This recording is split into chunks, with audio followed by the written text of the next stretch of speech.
নমস্কার বন্ধুরা, অপরাজিতাস কিচেনে আপনাদের সবাইকে স্বাগত। আশা করি আপনারা সবাই ভালো আছেন। আজ আমি ডালিয়ার পোলাও বানাবো। ডালিয়ার কিন্তু অনেক পুষ্টিগুণ রয়েছে। এই ডালিয়াতে কিন্তু প্রচুর পরিমাণে ডায়েটারি ফাইবার আছে, যার ফলে কিন্তু ওজন কমাতে সাহায্য করে। তাই ডালিয়া খাওয়ার পর কিন্তু অনেকক্ষণ পর্যন্ত পেট ভরা থাকে, ফলে বারবার খাওয়ার প্রবণতা কিন্তু কমে যায়। এর জন্য কিন্তু ওজন নিয়ন্ত্রণে থাকে। ডালিয়ায় অত্যাধিক পরিমাণে ফাইবার থাকার জন্য কিন্তু শরীরের কোলেস্টেরলের মাত্রাও কিন্তু কমাতে সাহায্য করে। ডালিয়া পাচক রসের ক্ষরণ বাড়িয়ে দেয়, ফলে কিন্তু খুব সহজেই খাবারগুলো হজম হয়ে যায়। তাই যাদের হজমের সমস্যা আছে তারা কিন্তু প্রতিদিন ডালিয়া খেতে পারেন। এছাড়াও ডালিয়াতে পরিমিত ভিটামিন ও প্রোটিন আছে, যা পেশির গঠনে গুরুত্বপূর্ণ ভূমিকা পালন করে আর শরীরের পুষ্টির ঘাটতিকে কিন্তু পূরণ করে। ডালিয়া সুগার নিয়ন্ত্রণেও সাহায্য করে, তাই সুগার বা ডায়াবেটিস রোগীদের জন্য বিশেষ উপযোগী। ডালিয়ার অনেক পুষ্টিগুণ থাকার জন্য আপনারা প্রতিদিনের খাদ্য তালিকায় কিন্তু ডালিয়া রাখতে পারেন। আর ডালিয়া কিন্তু ছোট থেকে বড় সবাই খেতে পারেন। চলুন দেখে নিই এবার কিভাবে আমি এই ডালিয়ার পোলাওটা বানাবো। আমি কিন্তু খুব সহজে ঘরোয়া পদ্ধতিতে কিন্তু এই ডালিয়ার পোলাওটা বানাবো। সমস্ত উপকরণগুলো আমি কিন্তু এখানে রেডি করে নিয়েছি। এখানে আমি একটা কড়াই নিয়ে কড়াইটা গরম করে নিয়েছি। এই গরম কড়াইয়ের মধ্যে আমি 1 চামচ ঘি দিয়ে দিচ্ছি, আর একটু আমি কিন্তু কিছুটা পরিমাণ সাদা তেল দিয়ে দিচ্ছি। আপনারা এখানে কিন্তু অলিভ অয়েলও ব্যবহার করতে পারেন। এবার এর মধ্যে আমি গোটা গরম মশলা দিয়ে দিচ্ছি কিছুটা পরিমাণ। এখানে আমি এলাচ, লবঙ্গ আর দারচিনি নিয়েছি। এবার একটা শুকনো লঙ্কাকে মাঝখান থেকে ছিঁড়ে দিয়ে দিলাম। এখানে আমি কিছুটা পরিমাণ কাজু কিশমিশ নিয়েছি, আপনারা আপনাদের পরিমাণ মতো কিন্তু দেবেন। এবার এর মধ্যে আমি কিছুটা পরিমাণ মটরশুঁটি দিয়ে দেব, আপনারা আপনাদের পরিমাণ মতো দেবেন। এবার এর মধ্যে আমি গাজর কুচিগুলো দিয়ে দেব, কুচি করে রাখা বিনসগুলো দিয়ে দেব, কুচি করে রাখা টমেটোগুলো দিয়ে দেব, 1 চামচ আদা কুচি দিয়ে দেব। এবার সবগুলো একসাথে ভালো করে ভেজে নেব, যতক্ষণ না পর্যন্ত এগুলো ভালোভাবে মোটামুটি সিদ্ধ হয়ে যাচ্ছে। তবে এখানে কিন্তু আপনারা ফুলকপি, আলু কিন্তু অ্যাড করতে পারেন। আমি এগুলো দিলাম না, তবে আপনারা চাইলে দিতে পারেন। পরিমাণ মতো লবণ দিয়ে দেব। আমি এখানে 1/2 চামচ লবণ দিলাম। 1/2 চামচ হলুদ গুঁড়ো দেব, 1 চামচ জিরে গুঁড়ো দেব, 1 চামচ ধনে গুঁড়ো দেব, 1 চামচ কাশ্মীরি লাল লঙ্কার গুঁড়ো দেব। এখানে আপনারা কিন্তু যদি ঝাল ঝাল খেতে পছন্দ করেন তাহলে শুকনো লঙ্কার গুঁড়োটা দিতে পারেন। তবে আমি এখানে যেহেতু পোলাও বানাচ্ছি সেজন্য কিন্তু আমি এখানে কাশ্মীরি লাল লঙ্কার গুঁড়ো কালারের জন্য দিয়ে দিলাম।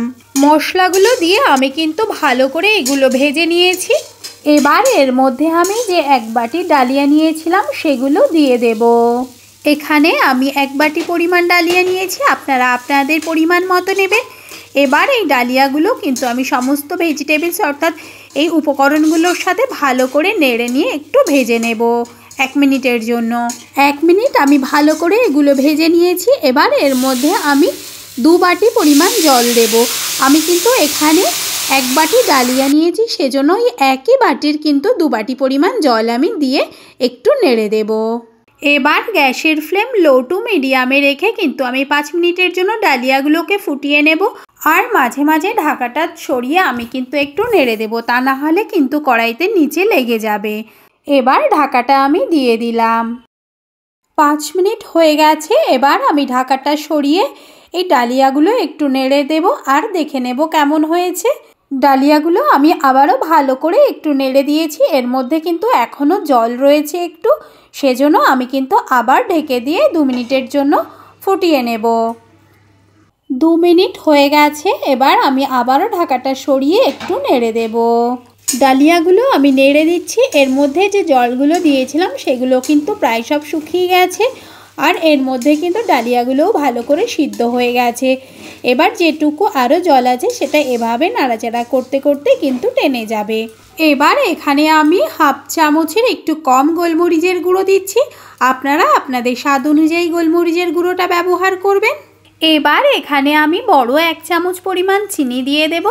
এই চিনিটা কিন্তু আপনারা আপনাদের স্বাদ অনুযায়ী ব্যবহার করবেন।